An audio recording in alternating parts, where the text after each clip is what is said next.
Is a super cycle possible for crypto? 2026, I'm not sure. You may be, I think I have very strong feelings that you will probably be a super cycle. Be a super cycle? 2026, yeah. For Bitcoin? For Bitcoin. And Welcome to the first market wrap up. Before I dive into the rest of this video, come join our free Telegram group. Joining was signing up with one of our exchange links. Could be AscendEX, CoinW, BYDFi, where you can earn up to $8,100. So what's happening in the markets right now? Well, before we get back to the super cycle conversation, I do want to point out the memes right now where everybody called Bitcoin digital gold. While gold is hitting all-time highs towards $5,000, Bitcoin is plummeting towards 89K. So what would change this market with CZ saying we're going to go into super cycle? How do we get there? Well, number one is going to be banks with the Clarity Act. I think what we have to realize here is that crypto can provide solutions like rewards and stablecoins. It can also build lending products. Like DeFi lending is growing enormously. top 3 issues right now for you that were problematic in that bill?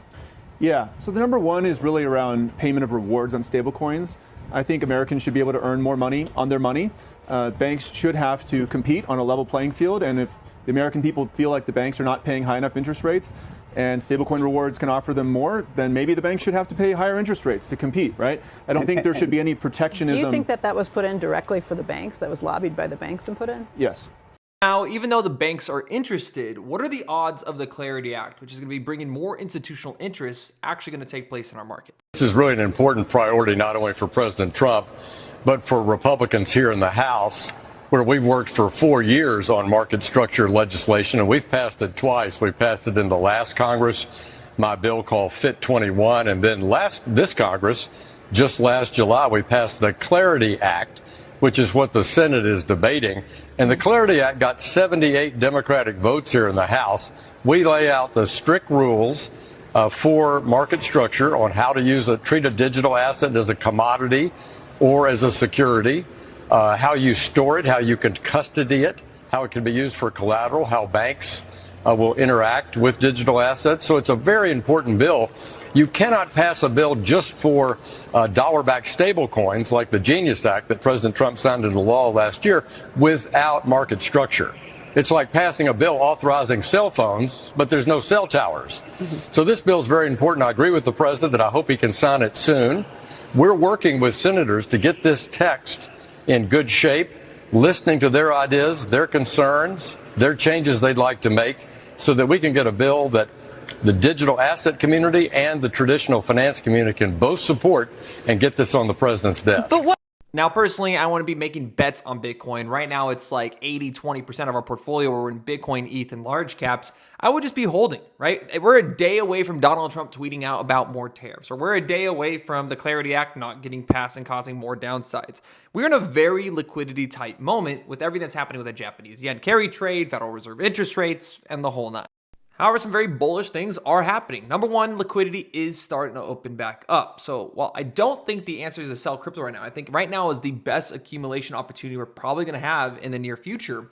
BlackRock CIO Rick Ryder, yes, BlackRock, the one that makes hundreds of millions, about billions of dollars off BlackRock or Bitcoin ETFs, is now the front runner for the nominated Fed chair position to replace Jerome Powell in June with the Trump administration, reaching a 46% chance on Polymarket. If we get closer to a confirmation, this means markets really could start pricing in what it would look like to have a bullish Fed chair on Bitcoin.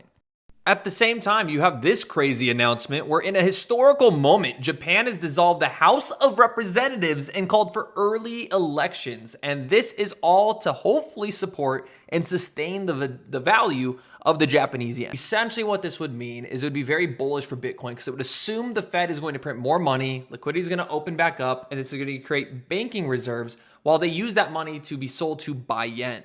Now, personally, I don't actually think this is really bullish for Bitcoin. Yes, there's a lot of crossovers to the Japanese yen carry trade, but what matters right now is I think even whatever happens, both sides, bullish or bearish on the yen, Bitcoin's going to be just sustained. And that's simply because we're in a very limited liquidity cycle for Bitcoin. So we need more liquidity to enter this market before I start getting super excited about any massive rallies. Can, of course, we pump off this? Sure, of course. But the yen's now up like 1.6% today. Bitcoin didn't even move, which tells me that, one, markets don't necessarily believe that this is going to happen yet. There hasn't been any decisive actions.